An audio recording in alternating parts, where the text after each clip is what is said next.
우리 시편 18편은 시편에서 세 번째로 긴 시입니다. 119편이 가장 길고 두 번째로 78편이 길고 세 번째 오늘 본 시가 가장 긴 시편이고 또 따라서 이 시는 모두 10개의 연으로 이렇게 나누어져 있는데요. 오늘 본문은 2개의 연으로 나눠져 있지만 저는 은혜를 나누기 좀 이렇게 수월하도록 3개 파트로 나눠서 오늘 말씀을 좀 나누려고 합니다. 첫 번째는 우리 20절에서 23절인데요. 다윗의 신앙 태도, 이렇게 제가 한번 제목을 정해봤어요.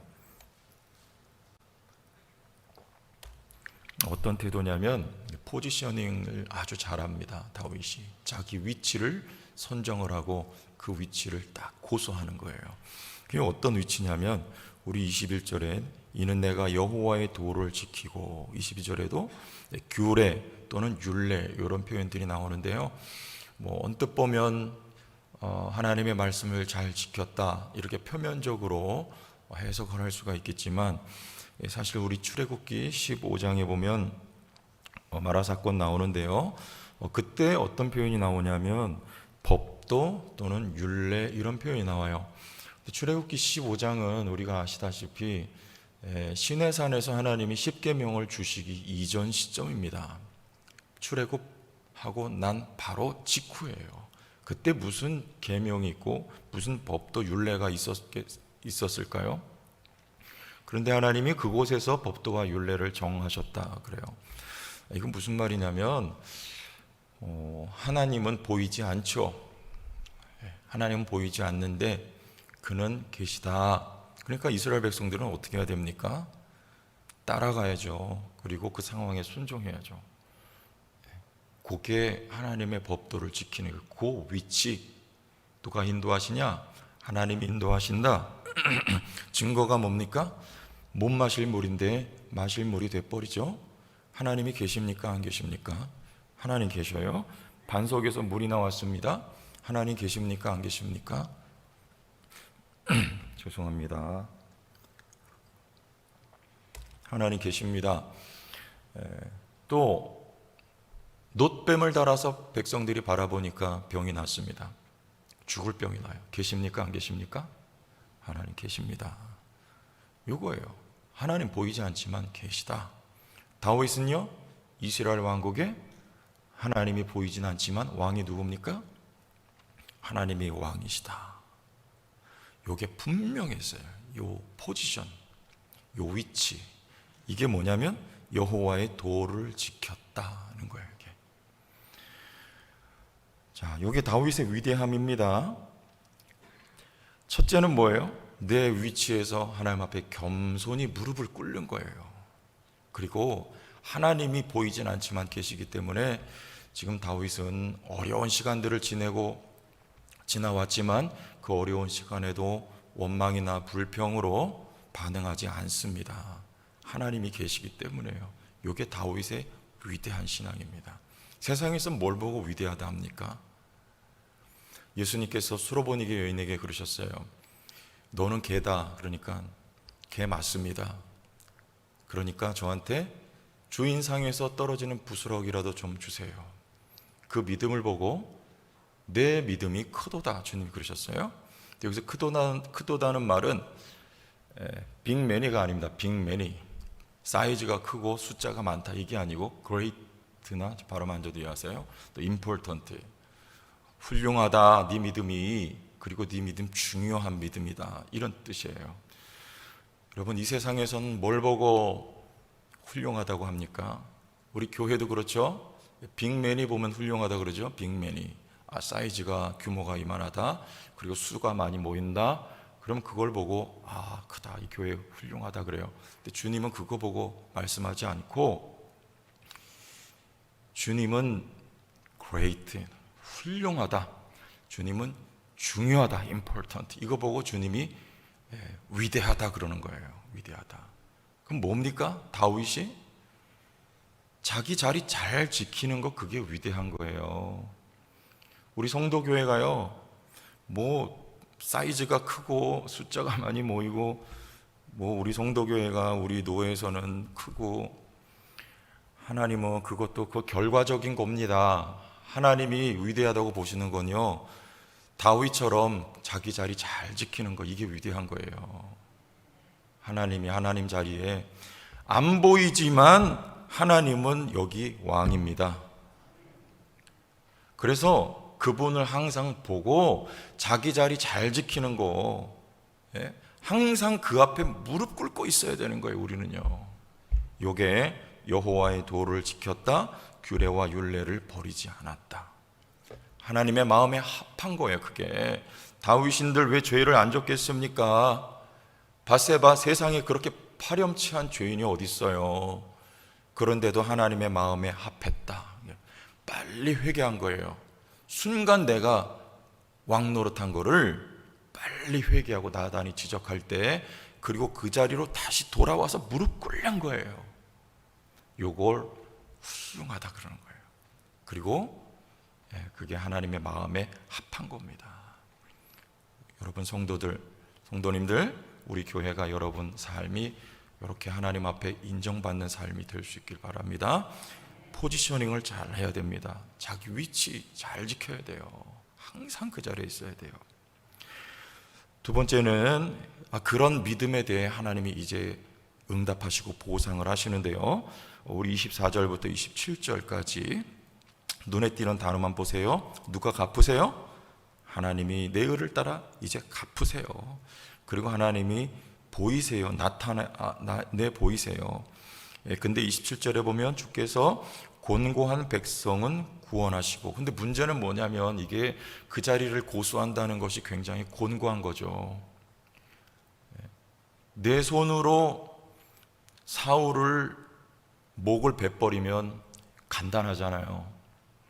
그런데 그렇게 하지 않아요. 그렇게 하지 않으면 곤고한 시간이 길어지지 않을까요? 내가 하면 빨리 끝낼 수 있는데 다윗에게 몇 번 기회가 있었습니다. 그런데 자기 자리를 지키는 거예요. 내 손으로 목을 베지 않아요. 누구를 기다리는 건가요? 하나님이 갚으시는 그날까지 다윗은 참고 인내하고 기다려야 돼요. 그런데 그때 하나님이 곤고한 백성은 구원하시고, 그리고 하나님이 갚으십니다. 하나님이 갚으시되 하나님의 구원과 갚으심은 완전해요. 내가 하면 반드시 부작용이 있어요. 내가 사울의 목을 베었으면 반드시 부작용이 따랐을 것입니다. 그러나 하나님이 갚고 하나님이 해결할 때 완전하여서, 심지어는 사울의 일가의 씨를 하나님이 다 말려버리세요. 누구까지요? 아니, 그 착하고 선했던 요나단까지 하나님 죽이셔요. 이유가 있습니다. 그리고 다윗의 아내였던 미갈이 사무엘하 6장에 보면 이제 법궤가 들어오는 모습을 보고 다윗이 몸을 흔들면서 춤을 춰요. 그리고 바지가 벗겨질 지경이 되죠. 그런데 이 사울의 딸이었던 이 미갈, 얼마나 영적인 안목이 없는 여자였는지 보세요. 그거 보고 비웃어요. 조롱합니다. 부인도 잘 얻어야 돼요. 영적인 안목이 있어야 돼요. 그러자 어떤 미갈이 사는 날 동안에 자식이 없어요. 무슨 얘기입니까? 하나님이 그냥 씨를 말려버리는 거예요. 사울 일가에 므비보셋 말고는 아무도 남겨두지를 않습니다. 무섭습니다. 므비보셋은 왜요? 다리가 온전치 못해서 걸을 수 없을 지경이기 때문에, 사울의 아들이었지만, 요나단의 아들이었지만 그는 다윗의 자리를 결코 넘볼 수가 없었어요. 하나님의 은혜로 예루살렘에 그냥 앉혀집니다. 하나님이 일하시면 완전합니다. 여러분, 그 자리 지킵시다. 하나님이 일하시도록 하나님의 자리에서 우리는 그 앞에 무릎 꿇는 거예요. 그러면 하나님이 역사하시되 온전하게 역사하실 줄로 우리가 믿고 나가야 되는 것이죠. 다음 세 번째는 28절에서 31절 말씀 보시면 다윗의 그 하나님을 절대적으로 의지하는 신앙을 우리가 볼 수가 있는데요, 우리 28절부터 31절까지 말씀 이렇게 보세요. 주께서 나의 등불을 켜시며 여호와 내 하나님이 내 흑암을 밝히시리이다. 자, 여기 표현 보세요. 다 누가 한다고 지금 다윗은 고백합니까? 내 등불을 내가 켜는 거 아닙니다. 하나님이 나의 등불을 켜주신다. 그때까지 다윗은 기다리는 거예요. 하나님이 켜주시고 하나님이 다윗을 높여주세요. 소름 돋는 표현이 나옵니다. 우리 19절에 내가 주를 의뢰하고 적군을 향하여 달리며 내 하나님을 의지하고 담을 뛰어넘나이다. 아침에 이 표현 보는데 막 소름이 확 돋아요. 내가 주를 의뢰하고 적군을 향하여 달려나갈 때 적군 앞에 다윗은요, 바람 앞에 등불 같은 모습이에요. 그런데 누구를 의지하고 나가요? 하나님을 의지하고 달려나가는 거예요. 이게 다윗의 믿음이에요. 하나님 앞에 무릎을 꿇고 그 하나님을 의지하고 전쟁을 나갈 때에도 그 하나님을 의식하고. 어떤 장면 생각납니까? 골리앗 앞에 다윗이에요. 골리앗은요 중무장합니다. 그의 무장한 걸 다 떼내도 그 몸 자체가 무기예요. 그리고 방패예요. 아무도 넘볼 수 없어요. 다윗은요 물맷돈 들고 나가요. 그런데 만군의 여호와의 이름을 의지하고 나갈 때 이 모습이에요. 그때 30절 하나님의 도는, 여기 또 나오죠. 도, 하나님의 도는 완전하고 여호와의 말씀을 순수하니 그는 자기에게 피하는 모든 자의 방패시로다. 그래요. 하나님의 도는 완전하고 여호와의 말씀은 정미한 거예요. 여기서 도, 말씀 무엇이라고 했죠? 자기 자리 지키는 게 그게 도를 지키는 거예요. 그게 완전해요. 그게 완전하게 하나님이 우리에게 구원을 베푸시고 그리고 우리에게 방패가 되십니다. 여러분, 이 세상에서는 비빌 언덕이 있어야 성공합니다. 확률이 높아요. 근데 하나님 앞에서는 여러분 혹시 비빌 언덕이 없어도 됩니다. 하나님께 비비세요. 하나님이 내 비빌 언덕이에요. 전 15살 때, 우리 새벽이니까 15살 때 아버님 천국 가시고 공부하는 동안에 어느 누구 하나 형제들이 있어도 등록금 도와줄 만한 형편이 된 아무도 없었습니다. 저는 정말 비빌 언덕이 없었어요. 그런데 하나님께만 기대면 하나님이 도와주세요. 하나님이 세워주십니다. 정말 부족한 것 없이 하나님이 먹이고 입히고 학비 다 대주시고 다 하나님이 역사하세요. 여러분, 하나님 앞에만 무릎 꿇고 나가십시오. 우리의 싸움은 무릎 꿇는 싸움입니다. 어떤 대적, 어떤 문제가 아니에요. 하나님 앞에 무릎 꿇고, 뭐처럼요, 뚝배기같이. 냄비는 그 밥, 여러분 돌솥밥 이렇게 먹죠. 그거 많이 나오더라고요, 식당 가면. 근데 밥을 이렇게 긁어놓고 거기다 물 부어놨는데 빈 그릇에 또 끓어요. 거기서 밑에 불을 뗀 것도 아닌데 부글부글 물이 끓더라고요. 여러분, 이게 뚝배기의 힘이에요. 냄비는요 안 돼요. 뚝배기 같은 믿음의, 다윗의 믿음은요, 뚝배기같이 하나님 앞에 무릎 꿇고 나가세요. 하나님 의지하고 나가세요. 그러면 여러분, 하나님의 이 다윗과 같이 도우심과 구원의 역사가 나타나고, 31절에 여호와 외에 누가 하나님이며 우리 하나님 외에 누가 반석이냐, 이 고백을 할 수 있게 됩니다. 반석 위에 세워진 집은 흔들리지 않아요. 하나님 앞에 무릎 꿇는 싸움에서 승리하는 우리 성도님들 다 될 수 있기를 바랍니다. 우리 기도하겠습니다. 하나님 아버지,